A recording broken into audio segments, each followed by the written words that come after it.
You're listening to a podcast by the Center for Action and Contemplation. To learn more, visit cac.org. She came to the Christian fellowship group that I helped lead. After the meeting, she told me she had leukemia and had only 6 months to live. I believed her. Why would anybody lie about something like that? In the coming months, she would come to fellowship meetings with her leg in a brace. She said she had a bone marrow aspiration from her femur. She would miss a meeting and tell me she was in the hospital. I would ask to come visit her, and she would tell me that I couldn't come because her chemotherapy made her immunocompromised. This went on for months. I noticed a pattern. Every time I tried to visit her in the hospital, something would come up at the very last minute. Eventually, little by little, other details stopped fitting together. The whole story started to fall apart. I realized that this poor young woman was so desperate for a certain kind of attention that she'd concocted this whole story as a way to elicit compassion under terms that she could control. And I was taken in, and many of my friends were taken in as well.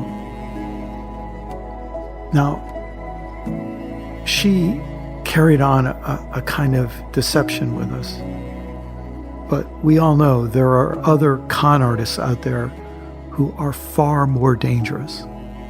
They swindle people out of their whole life savings.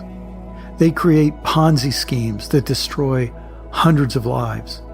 They create economic crashes that make them millions of dollars, but plunge whole economies into recessions and depressions. Con artists win elections.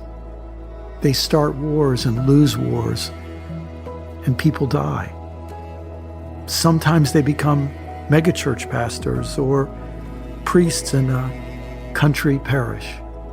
Sometimes they become cult leaders and people drink their Kool-Aid. One way or another, con artists earn the adoration and worship of millions. Sometimes they make a lot of money. Sometimes they derive other benefits from their cons. But I'm not just interested in what's going on in the minds of con artists. I'm interested in what went on in my mind when this woman told me she had leukemia and had a few months to live. Something in me was attracted to the story she was telling. It offered me a chance to be a kind and gracious hero. It offered me the chance for something that I think I need to understand, because if I don't understand it, I could be vulnerable the next time a con artist comes along. When a person approaches us with a story that appeals to us and they tell that story with such confidence, many of us are tempted to give the keys to our brains to these people. We give them a key so that they gain access to some deep part of us. We like the way we feel when we're under the nearly hypnotic influence of these people. Sometimes I think it's like a blood transfusion of confidence. That other person has so much confidence. And maybe if I yield myself to it, it will transfuse into me. So certain con artists have the ability to get us to sign a contract where we let them do our thinking for us. Con artists know something. They see something many of us don't see about ourselves. That's what we'll be exploring today.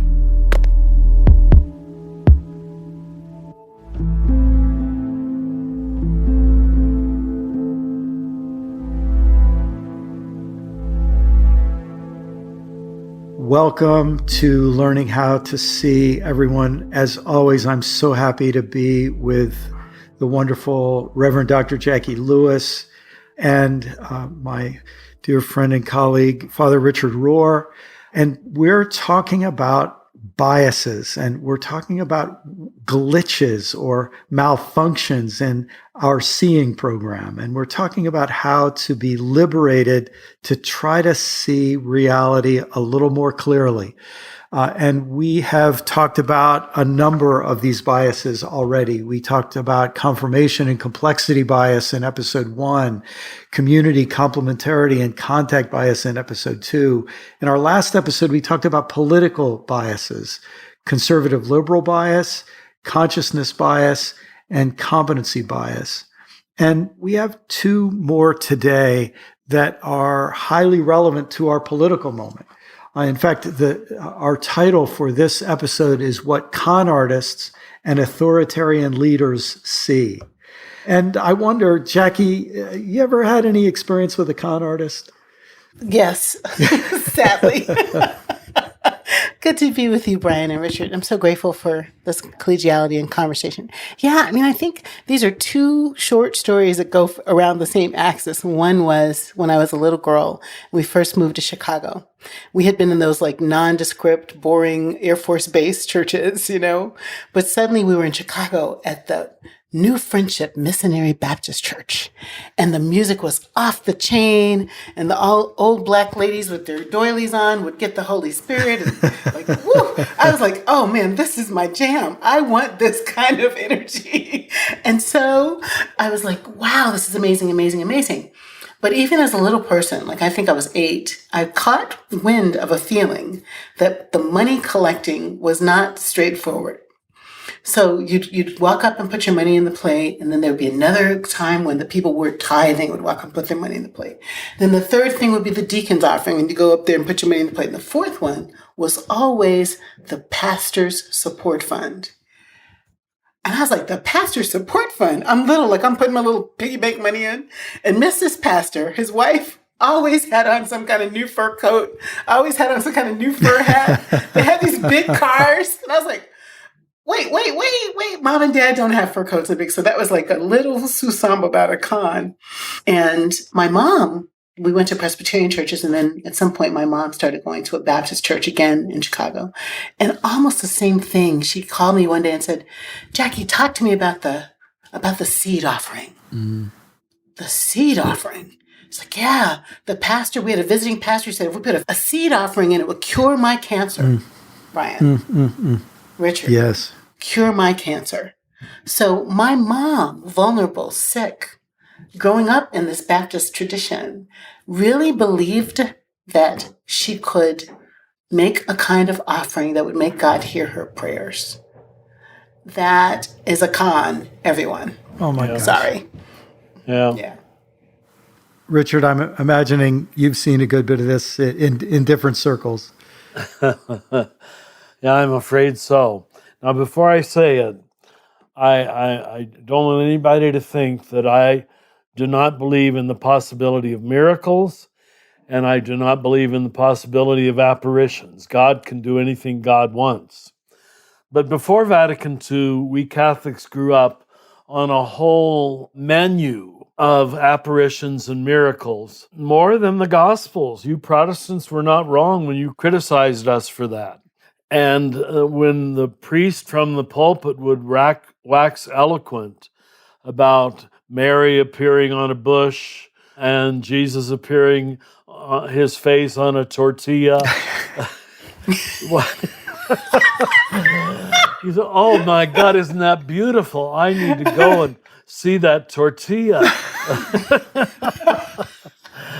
Oh, they're not doing us any favor, It's interesting, though, already, again, as a young seminarian, still pre-rational in my Catholic thinking, I knew there was something suspicious about it.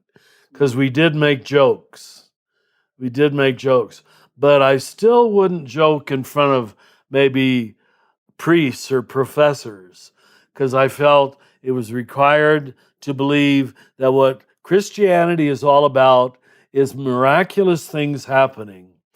And miraculous defined in a very limited physical way, not again the transformation of the soul, but always something that was transformational in one leg lengthening. Now we learned that from the Protestants, where the preacher would pray over your short leg and pull it out, and everybody would be aghast. Now but it was the same thing all over again. Yes. In fact, I had a friend who was a Pentecostal preacher, and he told me they called those Pentecostal parlor games. But and here you have some sincere people, and no doubt you have some con artists playing on sincere people, and you have some sincere people turning into con artists and all the rest. But it's a reminder to us that in both religion and politics, there is an awful lot based on trust of authorities. So let me mention this first one of these biases for today. It's called confidence bias. We mistake confidence for competence. And we are all vulnerable to the lies of confident people. Our brains prefer a confident lie to a hesitant truth. Wow. And this has been tested in so many ways. Psychologists have been studying this in all different kinds of ways, but there is this proclivity that we have. And I'm ashamed to admit this, but I feel this too. I know this politician is lying. I know he's a liar. And yet I want him to be true. Like there's some part of me that wants to give this authority figure the benefit of the doubt. I'm listening to this preacher. Something in me, because he's so confident, feels drawn to it, even as I'm seeing through it. And that's confidence bias. And obviously it goes very far in the world of religion. It goes very far in the world of politics, not to mention the world of sales. And it's ironic, isn't it, that sometimes the more you learn, the more hesitant you become. And then in a sense, because you're more competent, you're more hesitant, and then people are less likely to believe you. It's a catch-22 of all of us who are in the teaching world, I think. When that hits me is when I hear people, their voices raise, and very often, to be honest, they'll use a 4-letter word, damn it, or hell. And you can be assured there will be an applause. Assured, because they sound so confident. 4-letter words give you a sense of, well, this must be right, or he wouldn't use the F word. It's so stupid. And yet, count. Whenever that kind of language is used, there will be an applause from the crowd. Yes, we agree with your confidence. It's a giveaway. Civil discourse doesn't need, I'm not trying to be a Puritan here, just trying to be honest, doesn't need 4-letter words to communicate the truth of what he or she is saying. So I find this one very true. We prefer a confident lie to a hesitant truth. I think especially after we've bought it. Yeah. Like after we've purchased it. Yes. After we've bought the car, after we've paid for the class. Yes. After we've elected the official. Yeah. My gosh, we are happy to hear what they have to say to confirm that we made the right choice, even when we're wrong and they're wrong. We need to keep coming back to the issue of race, because to be in America is to be in a country with a racist history. And it just strikes me how white people, we grow up, we don't know anything about America's past, and we go to a 4th of July parade and we think, oh, nice country we got here, and it's the only place we've ever known. We think it's great. And then we learn a little bit of our history, and I think a lot of white people start feeling insecure. They start feeling afraid. They start feeling ashamed about this past. And you can see why that would set people up for a confident person who comes and tells them, we're the greatest. We don't have anything to apologize for. It's a susceptibility, I think, that's really built into white people in our country. And Brian, when you title this section about, kind of con artists, if you will, I think the leaders who traffic in this kind of lying, I think they've done their homework. I think they've done their research about how to market themselves in a racist nation as a confident leader who will make you feel okay about your racism. Do you know what I mean? Like they are smart enough to understand the vulnerability of a person who's waking up, who's coming to understand the history. I did this race class right after George Floyd was killed, an anti-racism class. 3,300 people came to this class. I think there was a big hunger for some wisdom.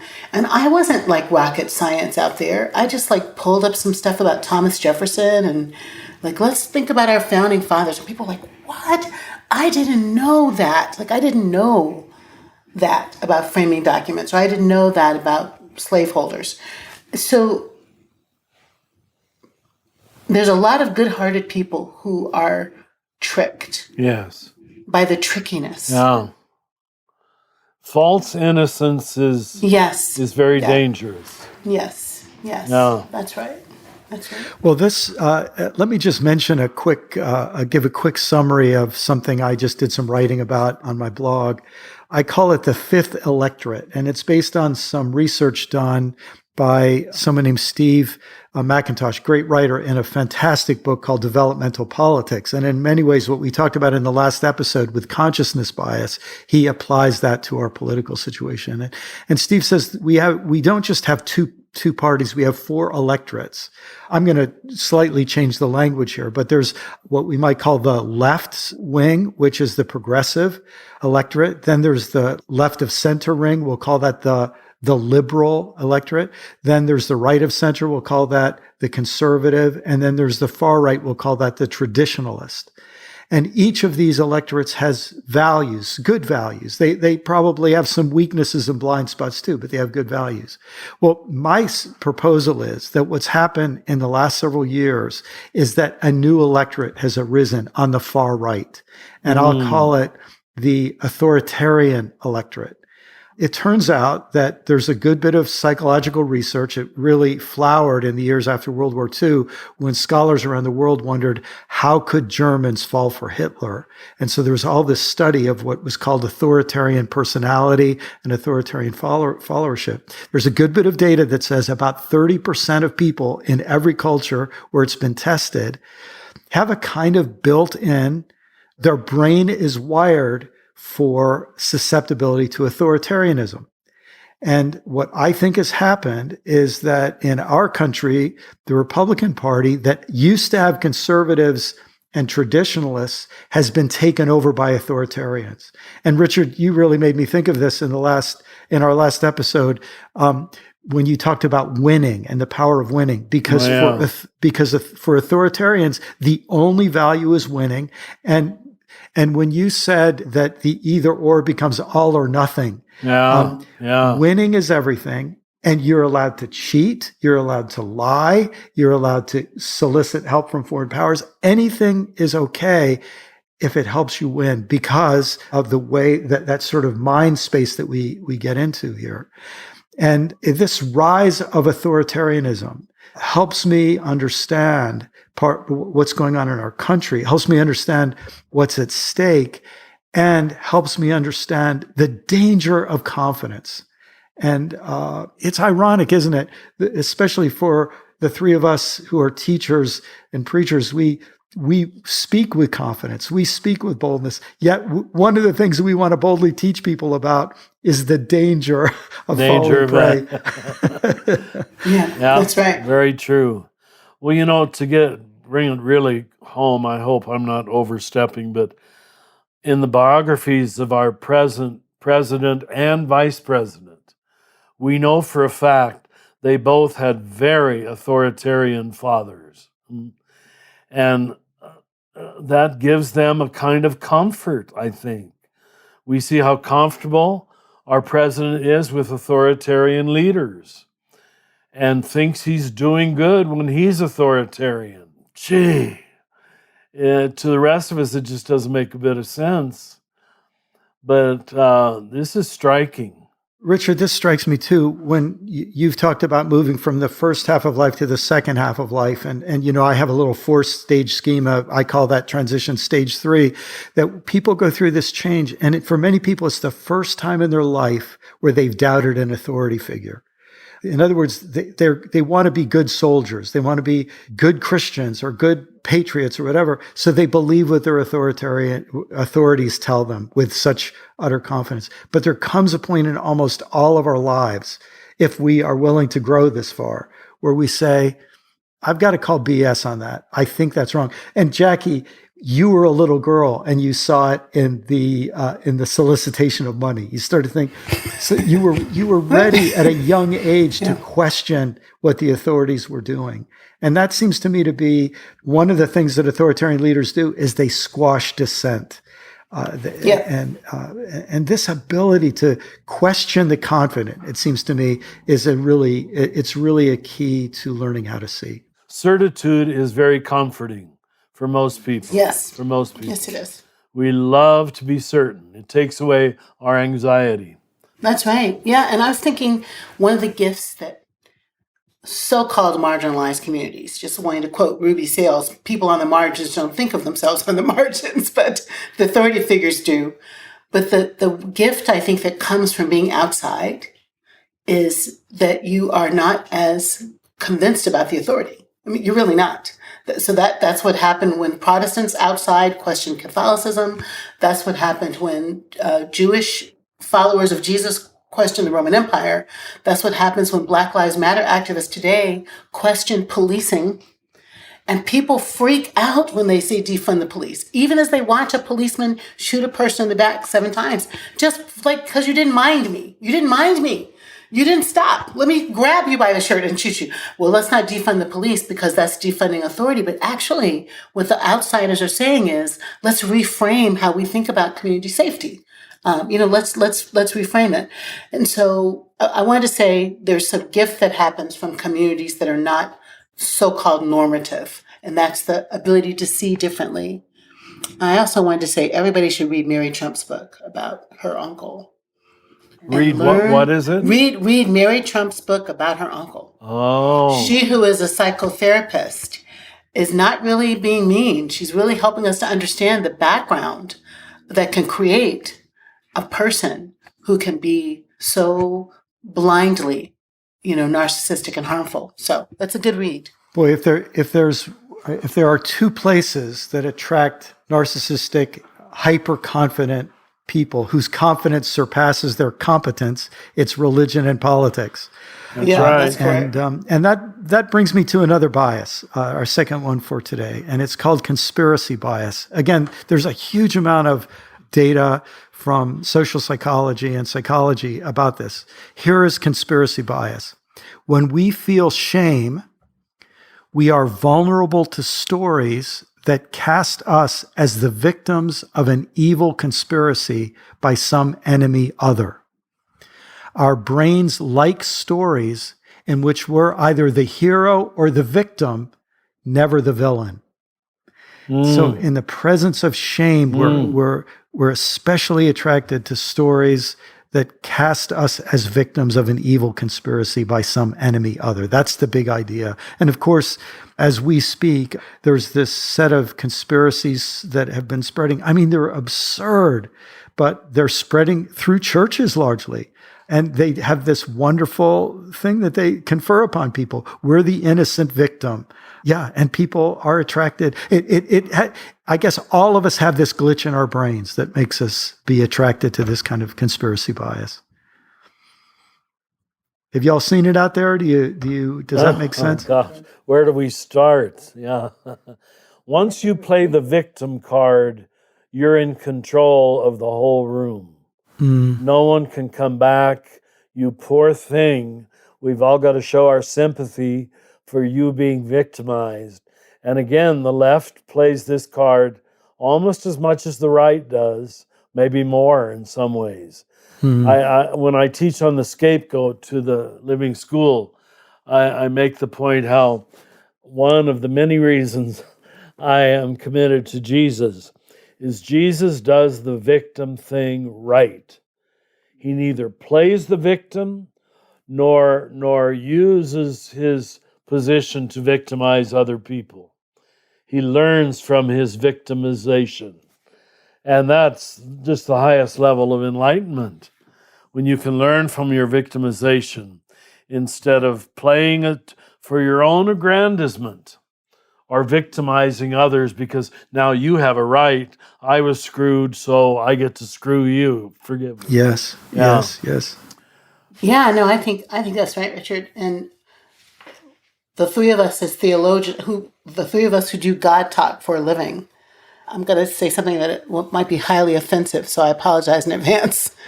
But in some ways, the way many preachers like to cast the gospel is as a conspiracy. Yes. Right? Like, it's predestined that I some of see. us are chosen. I see. You know? Yeah. It's predestined that some of us are authorized to go take the land and discover it and keep what we find. There's a kind of narrative. There's a certain kind of faith narrative that is in itself a conspiracy that casts us as helpless or hero. Yes. Right? Mm-hmm. God is in charge and there's nothing we can do.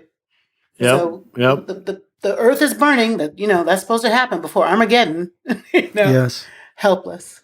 Or hero, we're the chosen ones that God has Yes. put in place to make the world what it's supposed to be. Those to me feels like a really uncomfortable truth. It's like a shortcut out of moral responsibility and Yes. a shortcut, Yes. easy out from our shame.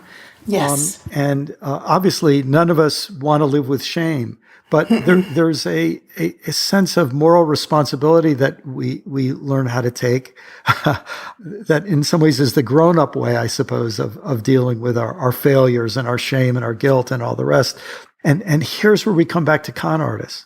If a con artist knows how to appeal to you as a poor victim of some horrible enemy, now he has you because he's made you feel innocent and pure and a victim. And he's made some other enemy that now follow me against this enemy, or will be the ones who stand up to this enemy. And this is the trick of authoritarian leaders, fascism, and all the rest that we've seen arise through history. It happens again and again and again. And the horrible enemy in this conspiracy I'm talking about is the, quote, devil. Yes. So we don't have to think about whether we have evil inside us. We don't have to think about whether we're people of the lie. All of the badness is out there projected on the adversary, right? On Diablo. And we are victims to that unless we are stridently whatever the preacher says or whatever the religious teaching says. Maybe this is the place to say what I know you both know, that many of these overlap. Like Yes. here, you feel real good to be smart enough to notice the conspiracy, to have spotted the conspiracy. It gives you a kind of intellectual, moral one-upmanship. I'm not going to be fooled. I see that there's a conspiracy. So it overlaps with the competency bias, Yes. probably Yeah. several others too. Yes. That's right, Richard. Yes. Well, if we step back and say, human beings, we have this. We're not just saying other people have this. It seems to be a feature of the human brain. Yes. Suddenly you realize how vulnerable we are. And it speaks to the responsibility of good teachers and good parents to help educate us as we grow up about the danger of con artists and the temptation of conspiracy theories. And for those of us involved in the world of religion, one of our huge jobs, it seems to me, is to go back and scrutinize our doctrines and scrutinize our sermons and so many of these things that we start to see, oh yeah, we've played into these. We've even made them part of our liturgies in some ways. Richard, when I was a new preacher, 30-something-year-old, I think every Easter sermon, every Good Friday to Easter, I was like, he had to die, he had to die, he had to die. I was going to say that one way or the other. He had to die. Mark Taylor had been one of my professors at Princeton and came to church once and he was like, what are you saying? He had to die. I'm like, it's in there. He had to die. Yeah. I didn't have the ability to stand back and have a critical analysis of what I was saying about atonement. I just couldn't. It was so thick in me that I couldn't imagine that there was another thing that God could do. Yeah. Which puts So you I'm telling on inside myself. a universe of fatalism, of determinism. Yes, absolutely. There's no freedom. Whereas the gospel rightly preached expands your freedom. It doesn't say God had to, or even we have to get God to love us. Oh my God. So, needless to say, we ain't there now. But we aren't there now, yeah. The idea that God could love us for nothing is still inconceivable to most Christians. Yes. Thank you for bringing that up. No, it's just crazy town. Well, here we are. We're vulnerable human beings, and I suppose we're in the situation that I was when I was about 27 years old, and my wife kept saying to me, "Have you noticed whenever you read, you squint?" And she said, "I think you need to go get your eyes tested." And I think part of what we're helping people see is that all of us have some astigmatism, and all of us have some nearsighted and farsighted. Right. All of us have some color blindness. That learning how to see it's not as easy as it looks. Rabbi Hartman at the Hartman Institute in Jerusalem, a bunch of us pastors were there one time, and he was telling the stories that rabbis tell about, like, what does the Midrash say? And he said, he ended up saying, it is our highest ethical calling to learn how to see. It is our highest ethical calling to learn how to see where our enemy needs love, where our friend, I was like, oh, yeah, that goes with what Brian is saying today. Well, Jesus does say, be careful how you see. I should have the chapter and verse in front of me, but it's hidden in the middle of a longer narrative, and you can easily skip over it. Be careful how you see. I'll try to look it up before the next session. I mean, Thank you, Richard. Richard, and this strikes me something that we try to teach through CAC is that part of contemplation is helping people say, I don't know. Yes. Helping people live with not knowing. Yes. And it's funny, isn't it? Until you can get comfortable with saying, I don't know, there's a different confidence that comes from being able to say, I don't know. And I think people who never get comfortable with that, they remain susceptible to confidence bias so much. Yeah. And when we, in some way, are able to enter that realm of radical grace that doesn't require a conspiracy to give us a shortcut out of our shame, but actually posits that God is love, that God's grace is so great that to fall into the hands of God is to fall into the hands of absolute love. Then we're, in some ways, we get our vaccination against conspiracy theories. That's really good. Shortcut out. That's really good. Yeah.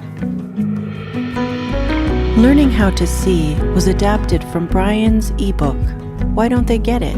Available at brianmclaren.net. Brian McLaren, Jacqui Lewis, and Richard Rohr have been your hosts for this conversation. Other members of the team that helped make this possible were Corey Big, Paul Swanson, Izzy Spitz, Sarah Palmer, Jenna Kuiper, Nicholas Kramer, Lisa Powell, and I'm Yvette Trujillo. This podcast was produced by the Center for Action and Contemplation, which is located in the heart of New Mexico, thanks to the generosity of our supporters. We also have other podcasts you might like. You can find those wherever you like to listen by searching for Center for Action and Contemplation, or visit us at cac.org to find out more. From the high desert of New Mexico, we wish you peace and every good.